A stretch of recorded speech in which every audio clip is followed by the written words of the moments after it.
Საღამოშვიდობის დღის მთავარ თემებს ეთუნა ინსკირველი გაგაცნობთ.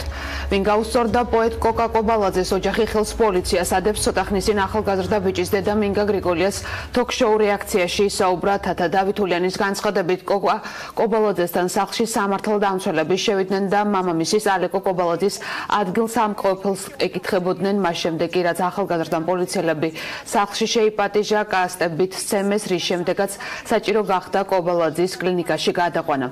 დავითულიანის თქმით მოძალადეები კლდანი ნაძალადების რაიონული პოლიციის თანამშრომლები იყვნენ. Ამ დროისთვის კოკა კობალაძე ღუდუშაურის კლინიკაში ნევროლოგიის განყოფილებაში იმყოფება. მკურნალი ექიმი აცხადებს, რომ დაშავებული მდგომარეობა ამ დროისთვის სტაბილურია. შინაგან საქმეთა სამინისტრო თავდასხმაში პოლიციელების მონაწილეობას კატეგორიულად უარყოფს. უწყებაში აცხადებენ, რომ ინციდენტის შესწავლა დაიწყო. პოლიციელები მივარდნენ კოკას სახლში. მე ვამბობ, ჩემი შვილისვე მოყოლის, რომ შევიდნენ ორი პიროვნება სახლში, გაიცნო როგორც პოლიციელები. ერთსო თან პურმა იცვაო და კითხეს მამის ადგილმდებარეობა სად იყო. როცა შესთავაზა ყავას დალევ თუ ჩაისო, ამის შემდეგ მოხდა მასე ფიზიკური შეურაცხყოფა და ბავშვი იმყოფება აქ კლინიკაში. რა თქმა უნდა, ვითანამშრომლებთ პოლიციასთან. ითანამშრომლებს ჩემი შვილი და ხა ველოდებით რომ მოხდეს მისი დაკითხვა. შერყევა აქვს ტვინის, ნეკნები აქვს დაზიანებული, სახეზეც აღენიშნება დაზიანებები, თვალის მიდამოში და შუბლის არეში აქვს ჩაქცევები. მე არ ვიმყოფებოდი სახლში, ჩემი შვილი იმყოფებოდა გლდანში ტერიტორიულად, ანუ მამის სახლში და იქ მოხდა ეს შემთხვევა. მე ვიმყოფებოდი სამსახურში. ჩემი შვილის მამა, ჩემი ყოფილი მეუღლე ამ წუთში იმყოფება პატიმრობაში, საქართველოში არა, იმყოფება საფრანგეთში. დაკავებულია 2 თვის წინ დააკავეს და უბრალოდ ეს გაუკვირდა ბავშვს, რომ რატო კითხულობდნენ მამის ვინაობას, როცა ტელევიზიებით გაჟღერდა მისი მამის დაკავება. და ადვოკატი ყავს აყვანილი და ეხა ველოდებით პირველი დაკითხვა უნდა მოხდეს, როგორც ვიცი, კლინიკაში იმყოფება გენინსპექციის წარმომადგენელი. უშინ საღამოს სასწრაფო დახმარების ბრიგადის მიერ არის შემოყვანილი 20 წლის მამაკაცი, რომელსაც აღენიშნებოდა მსუბუქი ზედაპირული დაზიანებები სახის არეში. ჩატარებულმა კვლევებმა რამე განსაკუთრებული დაზიანება არ გამოავლინა, მაგრამ მონიტორინგის მიზნით მოთავსებულია ნევროლოგიური განყოფილებაში დაკვირვების მიზნით. ამ წუთისთვის თავის ტვინის შერყევის დიაგნოზით არის მოთავსებული კლინიკაში, მაგრამ კვლევებით არ დადასტურდა რაიმე სერიოზული დაზიანება თავის ტვინის. სავარაუდოდ ხვალ გაეწერება. დღის სხვა მთავარი თემებით განვაგრძობთ გამოშვებას. სამკვირაში დასახელებული 2 სხვადასხვა მინისტრთა კაბინეტი და ამბიციური რეფორმები, რომლის განხორციელებას ახალგაზრდა პრემიერი 2 წლის ვადაში გეგმავს. ახალი შემადგენლობა პარლამენტს საქართველოს პრეზიდენტმა დასამტკიცებლად ოფიციალურად უკვე გადაუგზავნა. მამუკა ბახტაძე დარწმუნებულია, რომ განახლებული მთავრობა საკანონმდებლო ორგანოს ნდობას მოიპოვებს. გიორგი კიკაბიძე მოგვიყვება დღევანდელი დღის მთავარი პოლიტიკური მოვლენის შესახებ. ახალი სახეები ახალ მინისტრთა კაბინეტში უცვლელი ხმაურიანი მინისტრი, თეატრულიანი და ძალოვანი მინისტრები დღეს გახდა ცნობილი ახალი ეკონომიკური ბლოკი, ვინ გააგრძელეს მამუკა ბახტაძის ახალ მთავრობაში მუშაობას. გიორგი ქობულია, ივანე მაჭავარიანი და მიხეილ ბატიაშვილი ხვალ მამუკა ბახტაძეს ახალ მინისტრთა კაბინეტთან ერთად ელოდებიან საკანონმდებლო ორგანოში ფრაქციებისა და კომიტეტების ფორმატში მინისტრობის კანდიდატებს, ასევე მამუკა ბახტაძეს მოუწევთ კონკრეტულ კითხვებზე პასუხების გაცემა. ოპოზიცია კრიტიკული კითხვებისთვის ემზადება მათი შეფასებით. ახალი მთავრობა მამუკა ბახტაძის ხელმძღვანელობით ვერ გაუმკლავდება იმ პრობლემებს, რომელიც ქვეყანაში არსებობს ეკონომიკური მიმართულებით. საპარლამენტო ოპოზიცია დღეს ღიად საუბრობდა იმასთან დაკავშირებით, რომ ეს ცვლილება მხოლოდ კოსმეტიკურია, ვინაიდან პოსტზე კვლავ რჩებიან ძალოვანი მინისტრები. საუბარია გიორგი გახარიაზე, ასევე იუსტიციის მინისტრ, როგორც იცით, არასამთავრობო სექტორის წარმომადგენლები და ასევე საპარლამენტო ოპოზიცია ღიად ითხოვდა იუსტიციის მინისტრის თანამდებობიდან გათავისუფლებას. პროცესები ახლა საკანონმდებლო ორგანოში გადმოინაცვლეს. მამუკა ბახტაძის ხელმძღვანელობით ახალი მინისტრთა კაბინეტი რიგარეშე სესიაზე ქუთაისის საკანონმდებლო ორგანოში მიმდინარე კვირას უნდა დამტკიცდეს. ახალ სტრუქტურაში ეყოლება 10 მინისტრი და 1 სახელმწიფო მინისტრის აპარატი. ეკონომიკის და გრადი განვითარების მინისტრის პოსტს დაიკავებს ბატონი გიორგი ქობულია. ექიმი კარდიოლოგი გიორგი ქობულია საქართველოში მოსკოვიდან ჩამოვიდა. მისი სახელი ამერიკულ საკონსულტაციო კომპანიასთან ასოცირდება. ის მაკინზის მოსკოვის ოფისში მთავარი ანალიტიკოსია. ქობულია დღეს მთავრობის ადმინისტრაციაში ერთადერთი იყო წარმოდგენილ მინისტრობის კანდიდატებს შორის, ვინც საკუთარ თავზე საუბარს დიდი დრო დაუთმო. მე თვითონ პირადად უწევდი კონსულტაციას სოფლიოს საერთაშორისო ლიდერ კომპანიებს ურთულესი პრობლემების გადაჭრაში.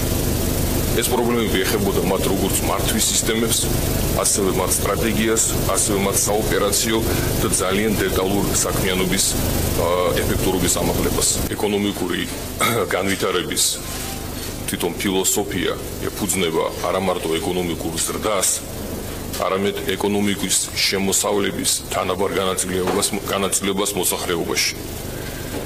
ჩვენ თვლით, რომ ესეთი მიდგომა არის ერთადერთი, რომელიც მოგცემს საშუალებას, რომ საქართველოს მოსახლეობის კეთილდღეობა ავამაღლოთ. ამასთან დაკავშირებით ძალიან დიდი ყურადღება ეკონომიკაში დაეთმობა სოფლის და რაიონის განვითარებას. ფინანსთა მინისტრის პოსტს დაიკავებს ივანე მაჭავარიანი. ივანე მაჭავარიანი ქვეყნის მთავარი ფინანსისტი იქნება. მისი საქმიანობა ძირითადად კერძო სექტორს უკავშირდება. მაჭავარიანს აქამდე ჯეოსელის კომერციული დირექტორის თანამდებობა ეკავა.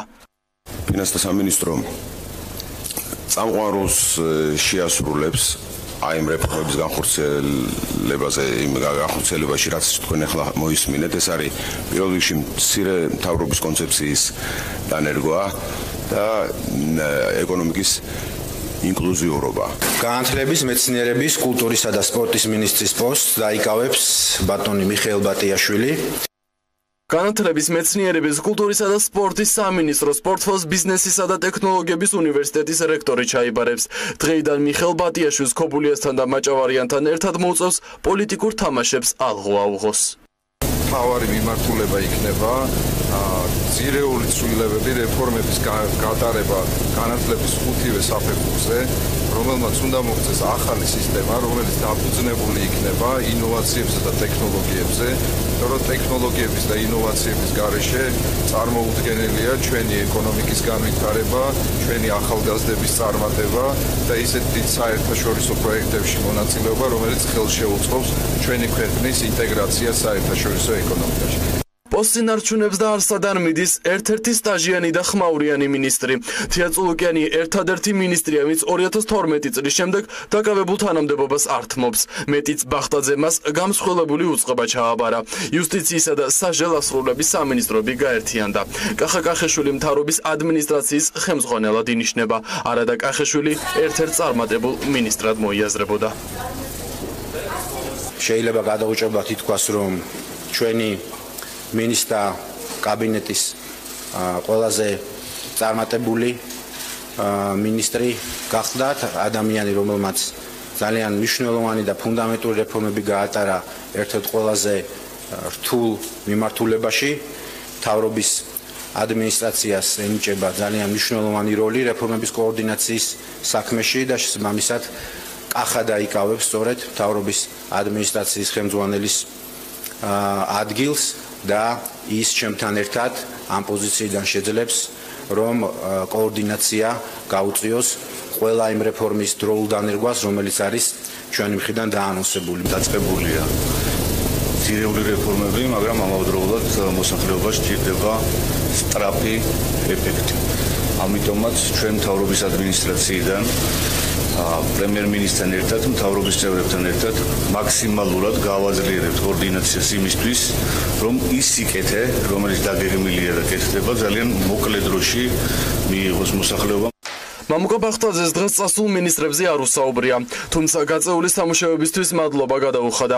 ამ დრომდე გაურკვეველია სოზარ სუბარის პოლიტიკური ბედი. არსებული ინფორმაციით ის საქმიანობას მთავრობის ადმინისტრაციაში გააგრძელებს. მიხეილ ჩხენკელს კი ბახტაძის მრჩევლად ვიხილავთ. ადგილი მოიძებნება მიხეილ გიორგაძისთვისაც. სავარაუდოდ ის ახალი მინისტრის მოადგილის პოსტს დაიკავებს.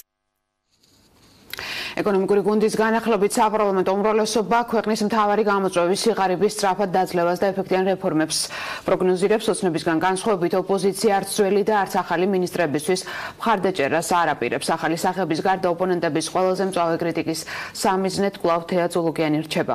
მანამდე ვინ გახდნენ ეკონომიკური გუნდის პირველი პირები და იცნობენ თუ არა ახალ სახეებს მართულ გუნდში? ნინო ელიკაშვილი გიამბობთ. თუ არა თქვენ იმ ახალ მინისტრთა კაბინეტს, რომელიც დღეს მამუკა ბახტაძემ წარუდგინა პრეზიდენტის სასამართლოს. ხომ არ ვიცნობ, ამიტომ ვერც კარს ვიტყვი და ვერც უც ვიტყვი. ნუკრი ქანთარიას მსგავსად მამუკა ბახტაძის მიერ დასახელებულ მინისტრთა კაბინეტის ახალ წევრებს არც უმრავლესობის სხვა წევრები იცნობენ. მიუხედავად ამისა, ისინი მთავრობის ახალ შემადგენლობას მხარდაჭერას უცხადებენ. საპარლამენტო უმრავლესობაში იმედი აქვთ, რომ ახალი მინისტრები ქვეყანაში არსებულ გამოწვევებს დაძლევენ, თუმცა კითხვები აქვთ გაერთიანებული სამინისტროების მუშაობასთან დაკავშირებით.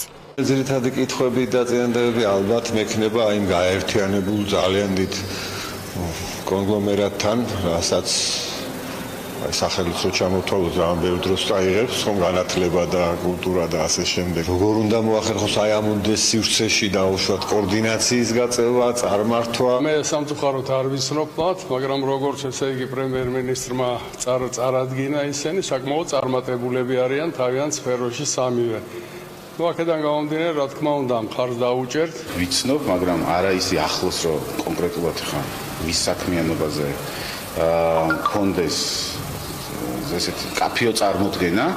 ქართული ოცნების დეპუტატები დადებითად აფასებენ სასჯელ აღსრულების ყოფილ მინისტრსა და ახლა უკვე მთავრობის ადმინისტრაციის ახალ ხელმძღვანელს კახა კახიშვილს.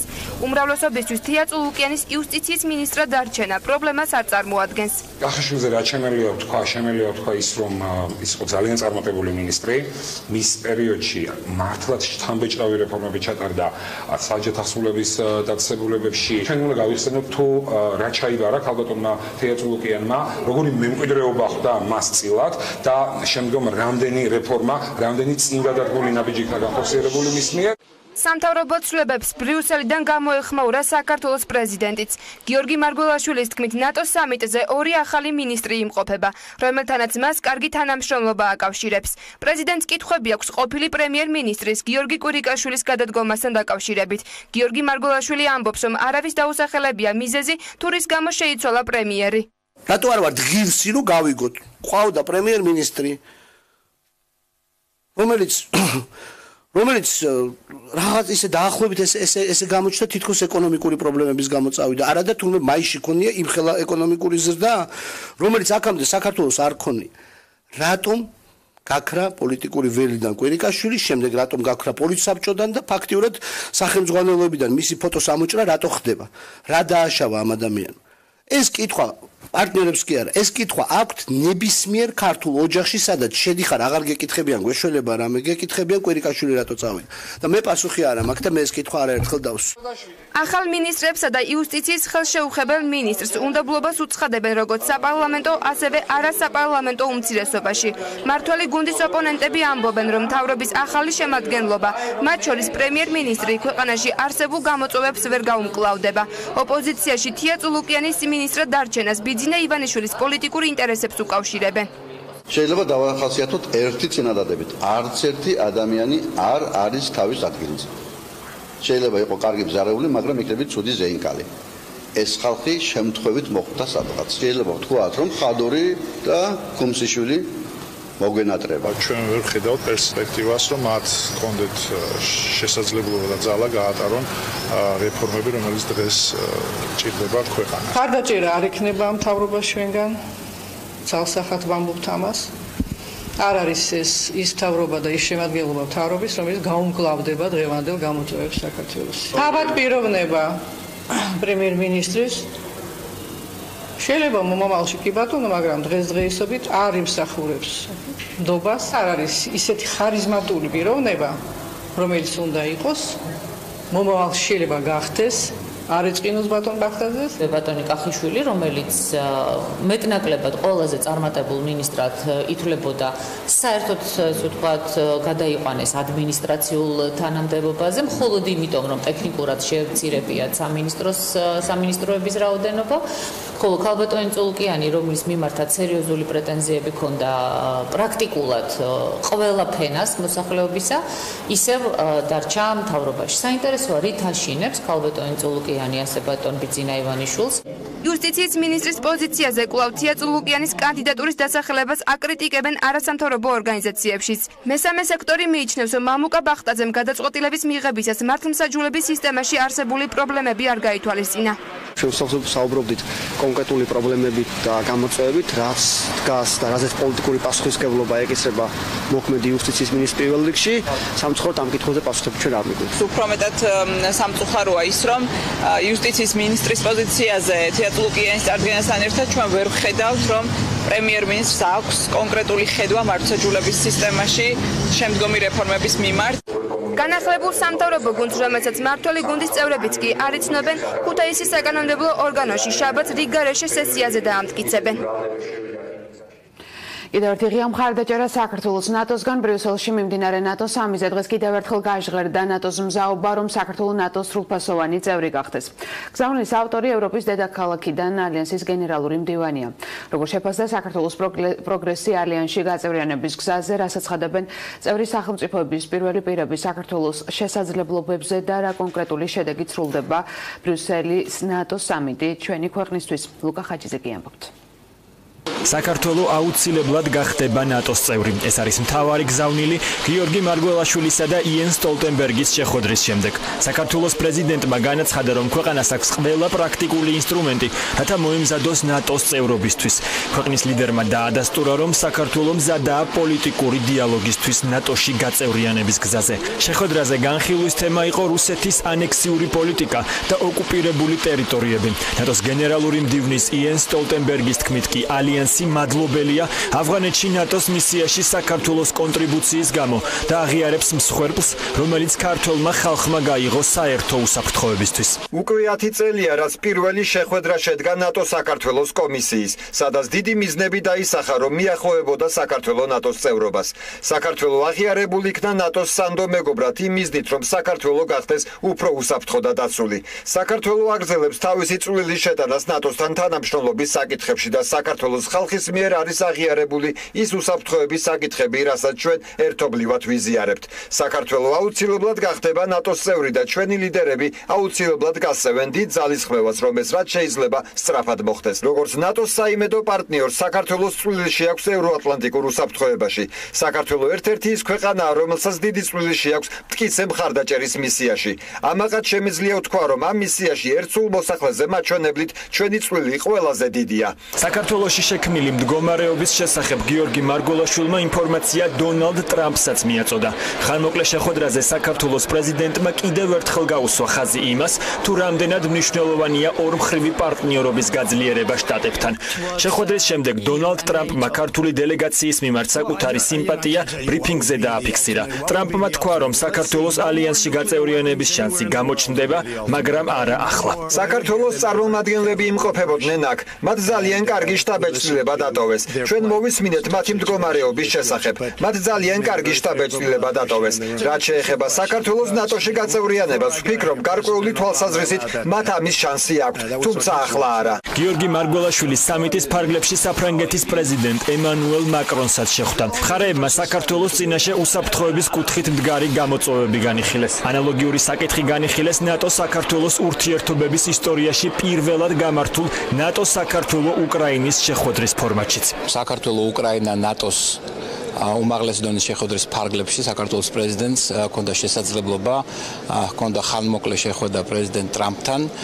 საქართველოს პრეზიდენტმა ხაზი გაუსვა საქართველოს როლს, როგორც ამერიკის ერთგულ და მყარ პარტნიორს რეგიონში, ის რომ საქართველო იბრძვის ამერიკელებთან ერთად გლობალური უსაფრთხოებისთვის. პრეზიდენტმა ისაუბრა მის მიერ ინიცირებულ საქართველოს მხარდაჭერ აქტზე და ისაუბრა ორმხრივი ქართულ-ამერიკული ურთიერთობების ურთიერთობების გაღრმავების აუცილებლობაზე. ბრიუსელში გაკეთებულ განცხადებებსა და გზავნილებს აფასებენ საქართველოშიც. მმართველი პარტიისა და ოპოზიციის მოსაზრებები სამითთან დაკავშირებით რადიკალურად განსხვავებულია. ქართულ ოცნებაში აცხადებენ, რომ წევრობაზე კონკრეტული თარიღის თქმა შეუძლებელია, თუმცა მიესალმებიან, რომ ნატო აფასებს იმ რეფორმებსა და ნაბიჯებს, რომლებსაც ქვეყანა დემოკრატიული განვითარებისაკენ დგამს. ნაციონალურ მოძრაობაში ნატოს სამიტიდან დადებითი მოლოდინი არ აქვთ. პარტიაში აცხადებენ, რომ ამის მიზეზი ბიძინა ივანიშვილია. ვფიქრობ, რომ ძალიან უსათხო ხელშესახები პროგრესი იქნება თვითონ ურთიერთობაში ნატოსთან. ხა გასაგებია, რომ წევრობაზე დღეს არ არის საუბარი, მაგრამ ამას თავში დრო აქვს და ეს დროს აუცილებლად დადგემენ. ეს ეტაპობრივი წარმატებების აღიარება და ფიქსირება დეკლარაციებში ეს მნიშვნელოვანი იმისთვის, რომ საბოლოო შედეგს მივაღწევთ. როგორც მოსალოდნელი იყო, არაფერი ახალი არ ითქვა. ბუქარესტის სამიტის დაპირება ისევ ძალაში დარჩა და ძალიან მნიშვნელოვანია, მაგრამ თავისთავად გარღვევას მე პირადად არ ველოდი, იმდენად ჩამოშლილია ჩვენი საგარეო პოლიტიკა. ეს ყველაფერი არის ივანიშვილის დავალება, რომ საქართველოს ჩამოიხსნას ყველა საერთაშორისო რადარიდან, რაც რუსეთის სურვილია, რომ რუსეთმა რაც შეიძლება მალე დაასამაროს ჩვენი რეალური სუვერენიტეტი. საგვართოს უფლება განვითარდეთ, როგორც გვინდა ავირჩიოთ ჩვენი ალიანსები. ამ პროცესში ვართ ახლა და სანამ ხელისუფლებას არ შეცვლის ქართველი ხალხი, ვიქნებით ასეთი მაჭანჭალა ქვეყანა, როგორც დღეს ვართ. ნატოში საქართველოს ყოფილი ელჩის ლევან დოლიძის შეფასებით დადასტურდა, რომ საქართველოს ნატოში ინტეგრაცია შეუქცევადი პროცესია. თუმცა ნატოში ყოფილი ელჩის პოზიტიურ მოლოდინებს არ იზიარებს ექსპერტთა ნაწილი. დარგის ექსპერტთა ნაწილი ფიქრობს, რომ საქართველოს სამიძე ხელშესახებ შედეგს ვერ მიაღწია. საქართველოს უკრაინასთან წყვილებით კი გაწევრიანების პროცესმა უფრო გადაიწია, რადგან ნატოში ინტეგრაციის კუთხით უკრაინა საქართველოსთან შედარებით ბევრად ცუდ სიტუაციაშია. გამოიკვეთა, რომ ნატოს დღის წესრიგში საქართველოს საკითხი არის უაღრესად აქტუალური და ამის დასტურია საქართველოს და უკრაინის პრეზიდენტების სახელმწიფო მეთაურობის დონეზე შეხვედრა ჩრდილოატლანტიკურ ალიანსთან. ეს არის დასტური იმისა, რომ საქართველოს მიმართ ყალიბდება სტრატეგიული ხედვა იმის თაობაზე, რომ საქართველოს უსაფრთხოების საკითხი განხილულ უნდა იქნეს არა ინდივიდუალურად საქართველოსთან ურთიერთობებში, არამედ სწორედ საქართველოს საკითხი არის რეგიონული უსაფრთხოების შემადგენელი ნაწილი. ბრიუსელის სამიტზე თითქმის ყველა ფორმატში აღინიშნება ქართველი ჯარისკაცების წვლილი გლობალური უსაფრთხოების უზრუნველყოფაში, რამაც საბოლოოდ ნატოსკენ მიმავალ გზაზე ქვეყნის გაწევრიანების პროცესი უნდა დააჩქაროს. ვერტმფრენის გაუმართავება თუ მფრინავის დაუდევრობა შინაგან საქმეთა სამინისტრო და გენერალური ინსპექცია უწყების ვერტმფრენის ავარიულად დაშვების მიზეზს იძიებს. შემთხვევის დროს 5 დაშავებულიდან ერთ-ერთი ღუდუშაურის კლინიკაში რეანიმობილით გადმოიყვანეს თელავის კლინიკაში მოთავსებულია კიდევ ერთი დაშავებული, რომელსაც ნეკნების მრავლობითი მოტეხილობა აღენიშნება. ასევე ექიმების დაკვირვების ქვეშ იმყოფება კიდევ 3 დაშავებული. შინაგან საქმეთა სამინისტროს სასაზღვრო პოლიციის ვერტმფრენი კახეთში ავარიულად დაეშვა. შემთხვევა სოფელ ართანასთან მდებარე სასაზღვრო პოსტ ანდარაზართან მოხდა. ინციდენტის შედეგად გახარიას უწყების 5 თანამშრომელი დაშავდა. 3 მფრინავი, 1 მესაზღვრო და 1 საპატრულო პოლიციის თანამშრომელი, რომლებიც ძალოვანი უწყების ინფორმაციით ლაგოდეხის სამმართველოს სასაზღვრო ქვედანაყოფებში გეგმური როტაციის მიზნით მიფრინავდნენ. რამ გამოიწვია სასაზღვრო ვერტმფრენის ავარიულად დაშვება, ამ კითხვას პასუხი გამოძიებამ უნდა გასცეს. სასაზღვრო პოლიციის უფროსი მომხდარის ვერსიებზე ვერ საუბრობს. თემურ კეკელია ამბობს, რომ ვერტმფრენი გამართული იყო. საზღვაო პოლიციის ვერტმფრენი ახორციელებდა გეგმიურ როტაციას ლაფანყურის სექტორის ანდრონაზანის სასაზღვრო პოსტის მიმართულებით. როტაციის პროცესში ვერტმფრენმა მოახდინა ავარიული დაშვება, რის შედეგადაც დაშავდა ეკიპაჟის 3 წევრი და პოლიციის 2 თანამშრომელი. მოხდა ოპერატიულად თანამშრომლების ევაკუაცია თელავში. მომხდარის ვერსიებზე ვერ საუბრობენ ვერც დაშავებულების ოჯახის წევრები. ეკნები აქ ორივე ხარისო ისა. დაამტრეულიო და ცოტა ფილტვებიცო ის არის დაჟილიო და სულ თქვა რომ ამიტომ გამონდრელად უნდა იწვეს 1-4 დღეო რომ შეშუპება არ მოხდესო. მერეც ალბათ წოლა დასჭირდება. ერთი თვე მაინც უნდა იწვესო. სასაზღვრო პოლიციის ვერტმფრენის ავარიულად დაშვების შედეგად დაშავებულები თელავის საავადმყოფოში გადაიყვანეს. ექიმების ინფორმაციით 5 პირიდან ერთს ოპერაცია ჩაუტარდა. 4-ის მდგომარეობა კი სტაბილურად მძიმეა. 45 წლის მირიან ჰონღაძე, რომელიც შემთხვევის დროს ვერტმფრენში იმყოფებოდა, მისივე მოთხოვნით თელავიდან სამკურნალო თბილისში გადაიყვანეს. როცა ვერტმფრენი ფრინდება, ყოველთვის წინასწარ მოწმდება. მეც არაფერს არ რაიმე ტექნიკური პრობლემა აღენიშნება გავლენით. მეც არაფერს კომენტარს ტექნიკური ხარვეზი. ესეც ჩვეულებრივად შემოწმდა. კი, რა თქმა უნდა. კლინიკაში დაახლოებით 12 საათისთვის შემოყვანილია 3 პაციენტი. 3 პაციენტს აღენიშნება ტვინის შერყევა, თავის ტვინის დახურული ტრავმა და ერთ მათგანს აღენიშნება ლავიწის წვრის მოტეხილობა, თუმცა 3 პაციენტის მდგომარეობა სტაბილურია. გაკეთდა ქირურგიული ჩარევა, ოპერაცია ღვიძლზე, დაზიანებულ ღვიძლზე და პაციენტი მოთავსებულია რეანიმაციულ განყოფილებაში. პოსტოპერაციული პერიოდია, შეესაბამება პაციენტის მდგომარეობა მიღებულ ტრავმას და ჩატარებულ ოპერაციას. იმყოფება ჯერჯერობით ისევ მართვის სუნთქვაზე. მეორე პაციენტი კონტაქტურია, მაგრამ არის მრავლობითი ტრავმები, არის გულმკერდის მრავლობითი დაზიანება, ნეკნების მრავლობითი მოტეხილობა, არის ბეჭისძვლის მოტეხილობა, არის ფილტვების დაჟიჟილობა, არის პნევმოთორაქსი, პაციენტი საჭიროებს დაკვირვებას დინამიკაში და მოთავსებულია კლინიკაში. სასაზღვრო პოსტ ანდარაზართან სასაზღვრო ვერტმფრენის ავარიულად დაშვების ფაქტზე შინაგან საქმეთა სამინისტრომ გამოძიება უკვე დაიწყო. როგორც ცნობილია, შემთხვევა შეისწავლის გენერალური ინსპექციაც. ლეიბორისტული პარტიის რიგით მეექვსე ყრილობაზე პარტიის თავმჯდომარედ ისევ შალვა ნათელაშვილი აირჩიეს. დღევანდელ შეხვედრაზე პარტიის წევრებმა და დელეგატებმა სპეციალური რეზოლუციაც მიიღეს, რომლის მიხედვით ლეიბორისტული პარტია ვადამდელი საპარლამენტო არჩევნების ჩატარებას ითხოვს. პარტიის პოლიტიკური მდივნის გიორგი გუგავას განცხადებით, პარტია ბრძოლის ახალ ეტაპზე გადადის და ნამდვილი ოპოზიციურ სპექტრთან ერთად ყველაფერს გააკეთებენ იმისთვის, რომ ქვეყანაში ვადამდელი არჩევნები დაინიშნოს. ყველაფერი გათვლილი იყო იმაზე, რომ საპრეზიდენტო არჩევნებში არ მომხდარიყო ჩემი კანდიდატურის ოფიციალური რეგისტრაცია ცენტრალურ საარჩევნო კომისიაში. ეს ივანიშვილი წულუკიანის დუეტმა გათვალა თავიანთი მოკლე ჭკუით იმ პერსპექტივაზე, რომ ხელს შეგვიშვიდნენ საპრეზიდენტო არჩევნებში. რასაც ვიმეორებ, მოხდება მათი უფრო მალე დასრულება. პარტია გადადის ბრძოლის ახალ ეტაპზე. ჩვენ ყველაფერს გავაკეთებთ იმისათვის, რათა ერთობლივად საზოგადოებასთან ერთად, მთელ ოპოზიციურ სპექტრთან ერთად, ნამდვილ ოპოზიციურ სპექტრთან ერთად გავაკეთებთ ყველაფერს იმისათვის, რათა ქვეყანაში დაინიშნოს ვადამდელი საპარლამენტო არჩევნები და მოხდეს ივანიშვილის ოლიგარქიული მაფიოზური სისტემის ჩამოშლა. ხადასხეობაში მოკლულის მიტების ოჯახის სამოქალაქო პანაშვიდი გაიმართა რაიან და ლორას მიტების საცხოვრებელ სახლთან. ახლობლები, მეგობრები, სამოქალაქო სექტორისა და მედიის წარმომადგენლები შეიკრიბნენ. მათ სახლის შესასვლელთან ყვავილები და სათამაშოები მიიტანეს. ოჯახის მეგობრები ფეხით იმ სკვერშიც მივიდნენ, სადაც მიტების ოჯახი ბავშვებისთვის ატრაქციონების უფასოდ მოწყობას გეგმავდა. ამერიკელი ცოლ-ქმარი საქართველოში საცხოვრებლად 7 წლის წინ ჩამოვიდა და მარნეულში დასახლდა. ლორა და რაიან სმიტები ხალიჩების ბიზნესით იყვნენ დაკავებულები. რაიან სმიტი ადგილობრივ აზერბაიჯანელებს ტრადიციულ ნაციონალურ ხალიჩებს აქსოვინებდა და შტატებში სარეალიზაციოდ აგზავნიდა.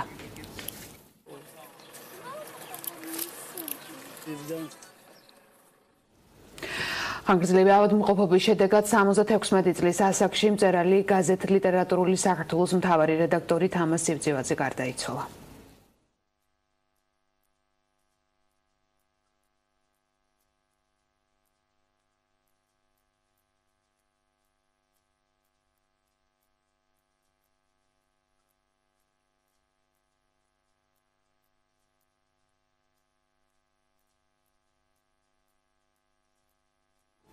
და ბოლოს გერმანიის სასამართლომ კატალონიის ყოფილი ლიდერის კარლეს პუჩდემონის ესპანეთში ექსტრადიციის გადაწყვეტილება მიიღო.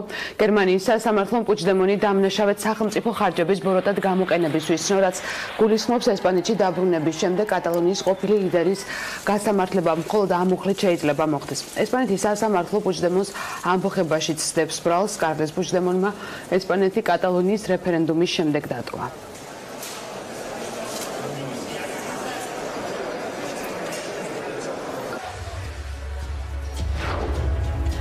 ასეთი ყოველ ინფორმაცია ამ დროისთვის მე ხვალამდე გემშვიდობებით ნახვამდის.